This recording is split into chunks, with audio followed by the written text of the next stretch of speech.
The St. Louis Cardinals offense explodes. Wait. That can't be right. What do you know? This is not a drill. The Cardinals offense indeed explodes for a season-high 10 runs and a come-from-behind victory over the Angels.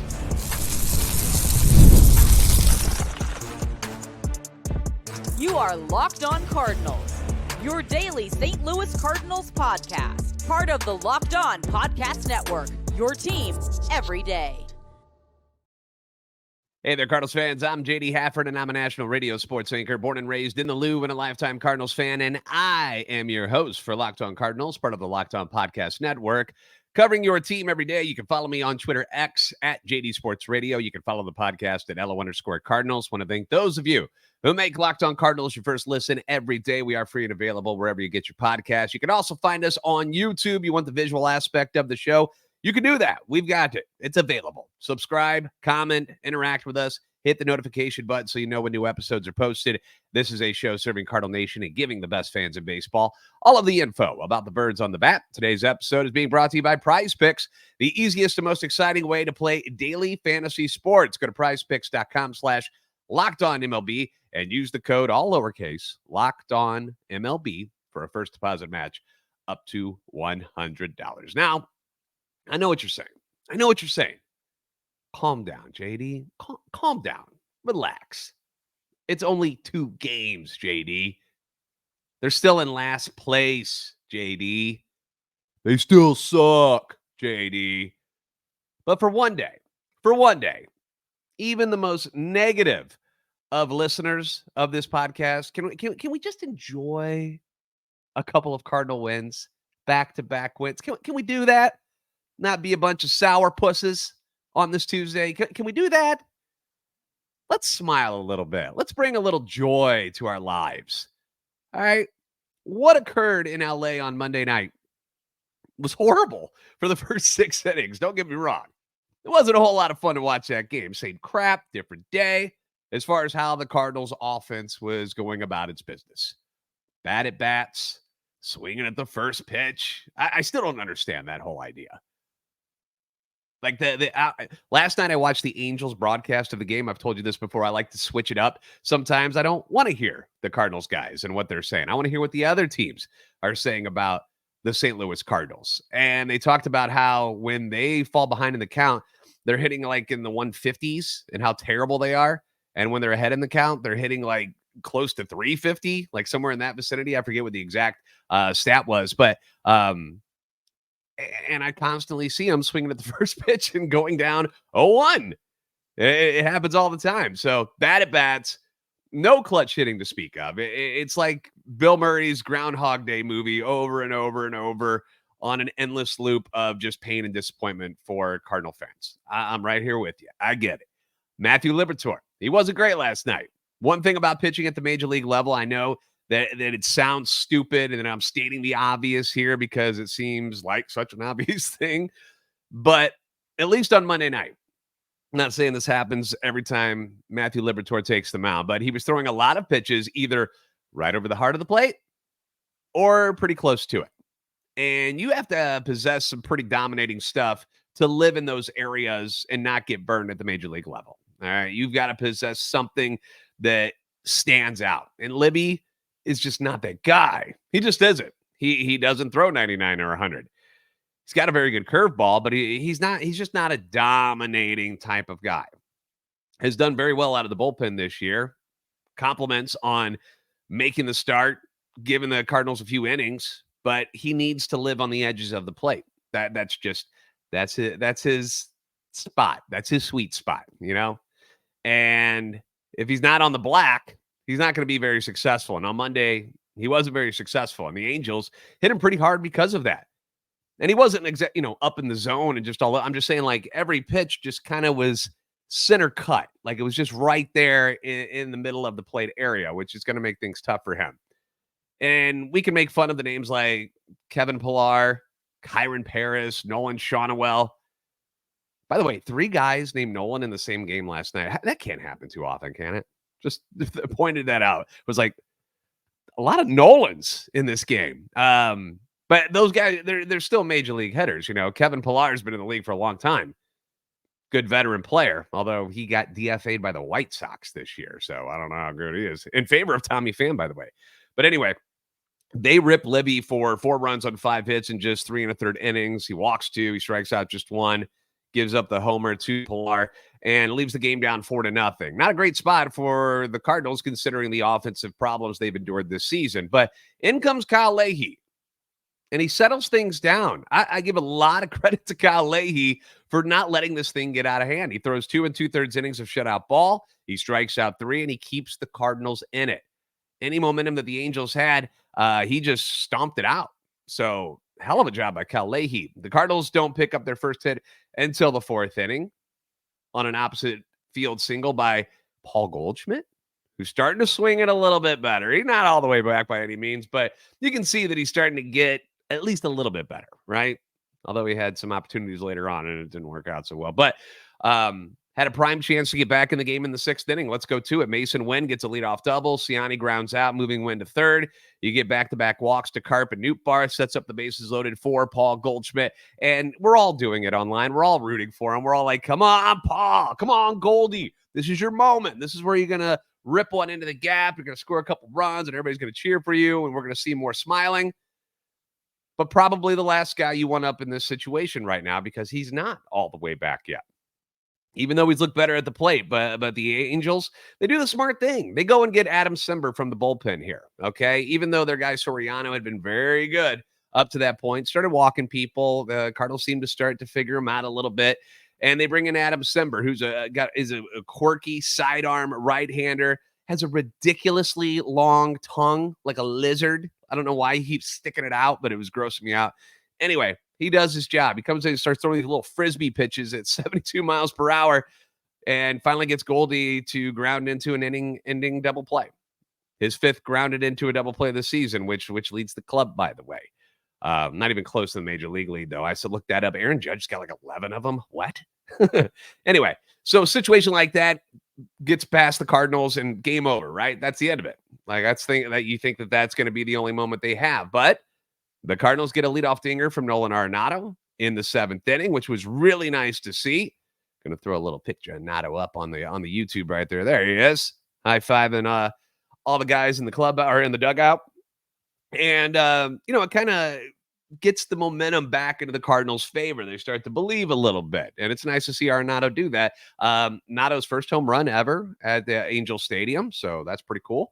And this would spark what would eventually turn into the greatest offensive inning for the Cardinals all season. Now, normally I wouldn't go through all of this, but damn it, this season has been tough. So I want to relive it and enjoy it a little bit because I stayed up for this game and this was super awesome. Nato gets the home run. Then you get a Gorman single, Herrera singles, Angels pull Simber and his stupid freaky tongue, and they bring in the left-hander Matt Moore to face Donovan. Smart move, but Donovan has a good at bat. He singles. Then Mason Wynn is up. Bases loaded. Nobody out. Bad spot normally for the Cardinals, right? Who were coming into this particular at bat 4 for 33 at this point with the bases juiced on the season. He singles. Make it 5 for 34. And the score is now 4-2. Starting to believe a little more. Burleson comes in to pinch hit for Ciani. Now, I get it because Burley's been crushing it lately. Alec Burleson might be your cleanup hitter right now. Maybe he should be. Maybe Nato should bat in front of him and then move Goldie down just a little bit, just for a little while until he starts to continue to get things better. But he's been hitting the ball well, and you got to admit that is true. But in this situation, he comes in cold and he pops out to third like a turd. And now it's bases loaded, 1 out, 5 for 35 with the bases loaded. And then the at-bat of the night, in my opinion. Okay, this was really fun to watch. Matt Carpenter, the Grizzly vet, he steps in, gets ahead, 2 balls, no strikes. You know why? Because he doesn't swing at the first pitch just because it's over the plate. No, gets ahead 2-0, fouls the next 2 off. Then a massive take on a great breaking ball by Moore makes it a full count. Most Cardinal hitters would have swung and missed over the top on that breaking ball, and that would have been the end of the at-bat. But Carp, focused, laser focused, takes it. takes it for a ball. And then on pitch number 6, he pulls a fastball on the outside part of the play, but he pulls it into the hole, which many people pointed out, if that shift is on there, that's probably an out. But not here. Matt Carpenter finds the hole between first and second, 2-run score. We got a tied ball game at 4-4. Cardinals are now 6 for 36 with the bases loaded. Newt then walks to load them up again, and that brings in, guess who? Paul Goldschmidt, or as everybody's calling him online right now, Oldie, which I admit makes me laugh a little bit. But he comes in to face Luis Garcia. All right, the Angels go to the bullpen again. Luis Garcia, they call him in, who clearly still takes money from the Dewitts because he's obviously a secret agent for us because first pitch, he plunks Goldie to bring home another run. And I even tweeted out, I was like, is anybody else nervous for Paul Goldschmidt in this at bat like I am? Because I was like, oh, no, man, I do not want to see him fail again with the bases loaded. I need something good for this team, for Paul Goldschmidt. And thank God Luis Garcia felt the same way, and he plunks Goldie on the first pitch, brings home another run. Nato is up next, and what does he do after hitting the home run? He whiffs like a punk. He had terrible at bat. Didn't look good at all. But then Gorman comes up, and this is where Ollie gets in on the action a little bit. Gorman is up 3-1 in the count. And then Ollie calls timeout. He comes out, starts talking to the home plate umpire. And we think he's talking about whether or not the Angels' alignment is legal or not. Just speculating there. I never saw whether or not that was for sure what was going on. I'm sure there's news out about now. But at the time, we weren't totally sure what he was talking about. But it put a stop to the game. You know, all the adrenaline that Luis Garcia had going, all calms it all down, right? Basically, he iced the pitcher. Or as the joke I made was, he's either icing the pitcher or he's icing our own hitter in a 3-1 count. But after a couple of minutes, an umpire huddle, absolutely nothing changes. They don't tell us anything. Nothing gets announced of why the game was stopped. Next pitch by Garcia is a ball. Another run comes in, makes it 6-4. Herrera rips another single, scoring 2, 8-4. Donovan walks, Wynn lines out to right to end it, but what a friggin' inning. Carlson, 14 hitters to the plate, and 8 of them come around to score. I saw somebody online say, I need a cigarette after that inning. That's how much fun that was for Cardinals fans who have been waiting all year to see something like this happen, and finally it did. I mean, talk about flipping the script. The Cardinals had 7 hits in the inning, including 2 strike hits from Mason Wynn, Brendan Donovan, Matt Carpenter, and Ivan Herrera. They also drew 3 walks. You had the hit by pitch on Goldie. Amazing, right? That was fun. We should do that more often. The Cardinals had a couple more runs later on. They end up with 10 hits total in the game, their 3rd consecutive double-digit hit game, and also drew 8 walks, which is great, 3 of which came around to score. 10 runs were the most they've scored in a game this season, and it was plenty to beat the Angels by a final score of 10-5. Happy vibes, great no-quit attitude. When the chips were down again, could have been easy to just roll over and say, we'll get them again next time. No, they didn't. And they've done this a couple times this year. So you gotta appreciate them. Kyle Leahy gets his first major league win. Needs to work on his interviews after the game because, my goodness, he was boring as hell. He might have been nervous talking to people, but do the Cardinals use a machine to like suck the personalities out of people? Like, why is it like that? Like, I need somebody with some juice in that locker room doing interviews, like having some fun and enjoying the fact that they won. I mean, Leahy was just like, yeah, it was really good. Like, come on, kid. 8-run inning was a lot of fun, though. Good, smart, tough at bats for the most part. It was beautiful to see Matt Carpenter, or Marp, as we call him, the big hit. He also walks in this one. He and Newt at the top of the order went just 1 for 8, but combined for 3 walks, couple of runs scored. At the beginning of the year, I thought Donovan and Newt Bar would be a great 1-2 at the top of the lineup because tough at bats, take a lot of pitches, foul a lot of stuff off. That's what I was hoping for, really work the opposing pitchers. And Donovan's had a tough time. You got to admit it. He's hitting just barely over 200. Matt Carpenter, since he's come back, has filled that role nicely. And Newbar seems to be getting his eye back and starting to look more comfortable, and that's good stuff for the Cardinals. So love to see them setting the table for the rest of the lineup. This win puts them in a tie with the Reds for last place in the NL Central at 17 and 24, but it's 2 wins in a row. So let's smile about that. Now, up next, we're going to discuss the recent comments from Bill Dewitt III and what he said and why what he said has fans so upset. We'll do that next on Locked On Cardinals. Baseball season is underway. Don't miss your chance to add your favorite players from the diamond in your PrizePicks entries, whether it's strikeouts, RBIs, or first inning runs. You can take your pick more or less and add them to your PrizePicks entry today. Get in on the playoff action and win up to 100 times your money on PrizePicks as you and the world's best players take the game to a new level during basketball's postseason. NBA, NHL, they're both going on right now. You can test your skills during the baseball season, something I like to do in the most exciting way to play daily fantasy sports. If you've got the skills, you can turn $10 into $100 with just a few taps. My favorite aspect of PrizePicks, how quick and simple it is to make the picks that I want to make and get them into the games that I want to pay attention to. And then less than 60 seconds later, I'm set to go. And I'm ready to watch the ball game. And when you win, you get paid quick too, which is always nice. So quick withdrawals, easy gameplay, enormous selection of player and stat types in every single sport. That's what makes PrizePicks the number one daily fantasy sports app. So do yourself a favor. Download the app today and use the code LOCKEDONMLB for a first deposit match up to $100. Don't miss out on your chance to cash in on all your sports knowledge. Sonny Gray going for the Cardinals tonight against the Angels. Not a bad matchup for Sonny Gray. What do you think? Reed Detmers on the other side for the Angels. Are the Cardinals going to struggle hitting? Probably. Maybe bet on what Reed Detmers has got going on. But download the app today. You can't do it if you don't have the app. Download it. Use code LOCKEDONMLB for a first deposit match up to $100. Pick more, pick less. It's that easy with PrizePicks.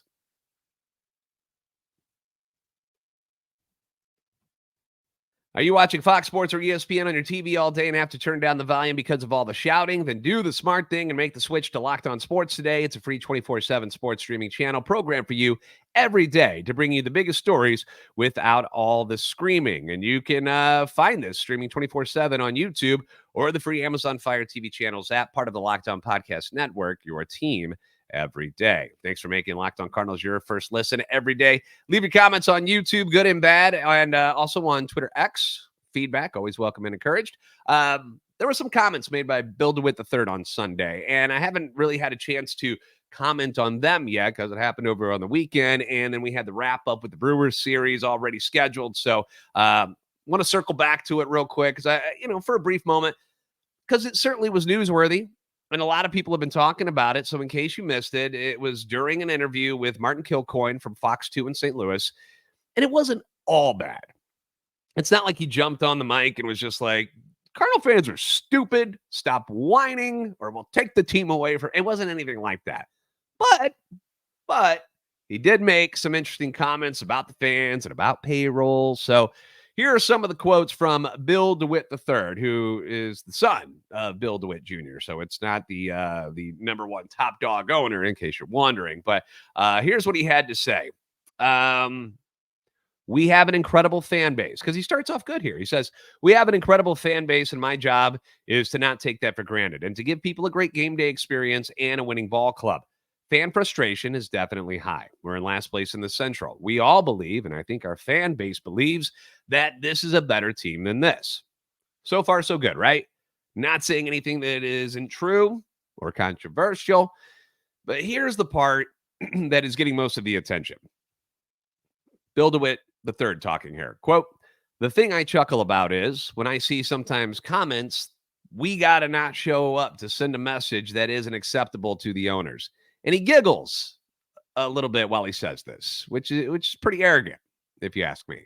He continues by saying, quote, I find that somewhat illogical reasoning because we turn this revenue machine into a payroll machine. I mean, that's what this is in this business.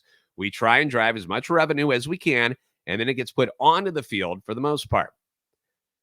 If you look at the revenue rankings in MLB, for the most part, with a few rare exceptions, your ranking and revenue translate into your ranking and payroll. That's been true for the Cardinals for many, many years. We have been around 10th out of 30, and that's where our payroll has been.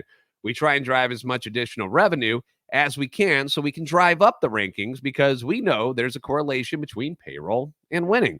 We don't want to have to tank for 5 years to get good draft picks. End of the quote. Now, I've never had a problem with how much money that the DeWitts put onto the field. Like when it comes to the payroll, I've never had a problem with how much money that the Cardinals spent. I think they do very well. Okay. There are a lot of teams that would love to be able to spend the amount of money that the Cardinals do. What I have an issue with is how Mo has decided to spend the money, because in recent years, there's been a heck of a lot more misses than there have been free agent hits, right? Like Sonny Gray looks to be like a good one. Kyle Gibson looks to be like a good one. Lance Lynn, I'm not going to complain about that either so far. They seem to be pretty good ones, but you've had a lot of bad contracts that they've thrown out there. And, these are decisions made by John Mozeliak, who I've continued to say, if you're going to point the finger at somebody, you're going to be pissed at somebody for all the losing, I'm not going to start pointing at Ollie Marmol first, because he did not build this team. If he mismanages what he's got, yeah, you can rip him all you want, and that's fine. There's plenty of times that he's done that. It's not like he's this incredible manager, although the icing the pitcher move was kind of nice. Getting thrown out of the game on Sunday, kind of nice. Those were good moves. But there's just been, since last year, you're watching a lot of talent leave the organization and succeed, and the guys they keep not doing so well. Jordan Montgomery, Jordan Hicks, Tyler O'Neill just left this organization this past year and are seeing good results other places, right? We've seen Arozarena, Adolis Garcia, Lane Thomas, Zach Gallen, Sandy Alcantara. I don't have to go through all of them. We've been over this enough. You know the names by now. Multiple all-stars going out, and the guys they keep, they just don't produce to the levels that they thought they would, while these other guys are all excelling elsewhere, becoming all-stars and superstars in other places. And we still don't really know what the disconnect is. Like, there hasn't been an answer like, we figured it out. We know why we're screwing this up. We don't know why these guys who may not do so well in St. Louis end up thriving elsewhere. Why are guys who seem to have bright futures and all the talent in the world, former first-round picks like Matthew Liberatore and Jordan Walker, why are they struggling to make the impact at the major league level? I feel like that's more of the problem than payroll itself. You got to spend money in the right spots on the right people, and you got to be able to develop. And those comments about spending depending on attendance, I was a little confused by that too, because I'm pretty sure, all right, I'm not a mathematician, but I'm pretty sure the Cardinals have been higher than 10th in attendance, especially at home. But overall, the last couple of years, for sure, right now they're 6th in home attendance in 2024 and 5th overall in Major League Baseball. That counts what they're doing on the road as well. Last year, they were 4th in home attendance and 6th overall on 2 last-place teams. And payroll on Spot Track has them at 14th in the league. I'm not great at math, but I'm not seeing how those match. Maybe it's just me. Am I looking at this wrong? So when I hear that, I'm like, well, come on, man. And then giggling and chuckling about what the fans are saying. Just a bit of advice here, whether you agree or disagree with what they are saying, openly laughing at them during an interview isn't going to do you any favors, Mr. Dewitt III, with how they feel about you, how they feel about this organization, how they feel about the front office, especially when you're in last place. And in a town like St. Louis, we take things very personally. And now you're laughing at your fan base when your team is in last place for a second straight year. Not a great look. Not a great look. Bill Dewitt III is not the baseball side of this operation. Give him credit. That's not his thing. He's not the guy signing people and trading for people. He don't do that. He's about the money. He's about the money. He's the money man. He's behind the scenes. He's making sure that they churn out profit and revenue. That's his job. And he's been pretty good at it. If you got to admit that. Yeah, the baseball stuff, that's on Mo. All right. So the parts of the interview where he discussed stadium upgrades and business stuff was quite interesting. And he sounded great. So maybe next time, leave your opinion about what the fans should do with their hard-earned money to yourself next time. All right, final thoughts on Monday's game and a preview of Tuesday's matchup coming up next on Locked On Cardinals. Life insurance is an important safety net for you and for your family. Now, the last thing you ever want in this world is for something to happen to you or to one of your loved ones, and for you or them not be prepared. Bad setup for everybody involved, but it's not always easy finding the right policy. It can be time-consuming. It can be overwhelming. You probably have a bazillion questions about what this means, what that means. We're not insurance agents. We don't know everything, right? It's a difficult decision. You're like thinking about some of the horrible things that might be able to happen to you. But at the same time, you got to make a big decision on what's going on with your money. And that's where Policygenius can help you out. They're your best friend. They're the angel on the shoulder there. Policygenius is the country's leading online insurance marketplace. They're going to save you time. They're going to save you money so that you can provide your family with a financial safety net, and you can do it starting today. With Policygenius, you can find life insurance policies that start at just $292 per year. Per year. That's not monthly, per year. And that's going to get you $1 million of coverage. Some options offer same-day approval and avoid unnecessary medical exam, because who likes to go to the doctor? Nobody really. Policygenius helps you compare your options from top companies, and their team of licensed experts is on hand to help talk you through it all. All right? They're going to be your buddy. They're going to hold your hand through it. Your work-life insurance policy may not offer enough protection for your family's needs. You probably haven't looked into it very often, have you? So, and then let's say you got to switch jobs, which happens to us all at some point. It may not come with you if you have to do that. So check life insurance off your to-do list in no time with Policygenius. Head to policygenius.com/LockedOnMLB, or you can click the link in the description to get your free life insurance quotes and see how much you could save. That's policygenius.com/LockedOn.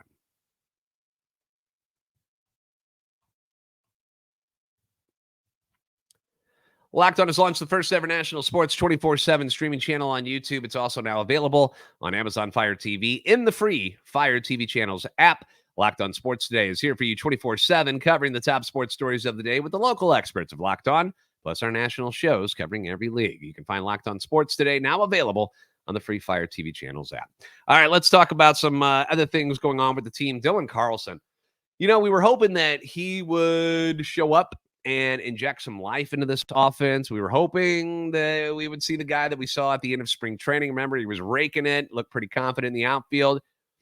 Doesn't look good at anything right now. Like, everything Dylan Carlson does just looks awkward right now. He looks scared.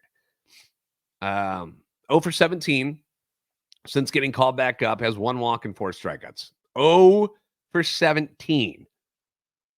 And defensively, where you were hoping, okay, well, at least he can do something good there, he looks terrible. He's getting bad jumps on the ball. He's taking strange routes out in the outfield.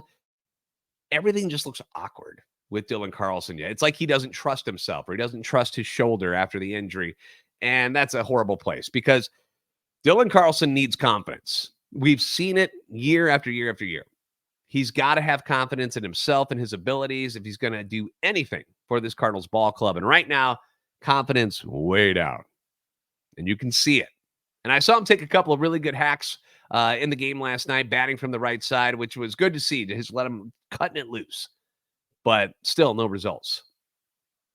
I hope he breaks out of it soon. But right now, I am completely fine with Michael Ciani starting full-time in center field and leaving it that way.